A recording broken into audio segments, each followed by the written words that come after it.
Bom, o profissional do futuro é o profissional que a gente tem hoje, só que ele vai ter que ter uma série de outras habilidades. Ao meu ver, são 4 as habilidades que o profissional vai ter que ter. Hoje são grandes diferenciais, mas no futuro vão ser coisas que todo executivo, todo profissional vai precisar ter. A primeira dessas habilidades é inteligência artificial.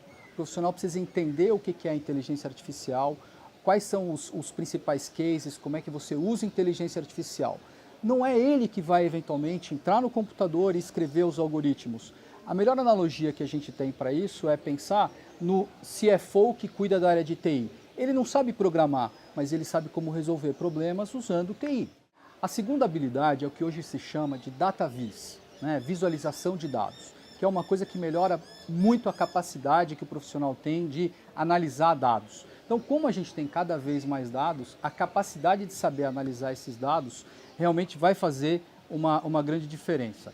Hoje em dia, a gente já tem softwares que dão empoderamento para a maioria dos profissionais, e isso eu estou falando de qualquer indústria, estou falando de qualquer nível hierárquico, de poderem analisar os seus próprios dados. Você não precisa mais contratar um profissional especializado em montar os seus dashboards para montar os KPIs. Você mesmo pode fazer, não é? A terceira habilidade é entender o que é cientista de dados. Da onde que ele vem, qual é a formação, o que ele faz, porque cada vez mais a gente vai ter esse tipo de profissional dentro das empresas.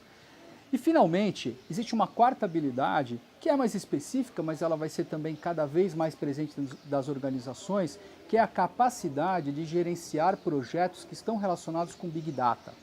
Não são projetos comuns. Eles, do ponto de vista de complexidade, eles são mais complexos às vezes que implementar sistemas de informação, mas eles têm algumas nuances que realmente podem definir se o projeto vai ser um sucesso ou não. Então vamos lá, resumindo, primeiro, entender a inteligência artificial, o potencial e que tipo de problema a gente consegue resolver com inteligência artificial. Em segundo, ter uma capacidade mais aprofundada de analisar os dados, usando softwares hoje que são destinados para isso e que são voltados para o usuário final. Entender quem que é o cientista de dados, como é que a gente contrata esses profissionais, como é que a gente se relaciona com esse tipo de profissional. E, finalmente, saber gerenciar projetos que estão relacionados com Big Data.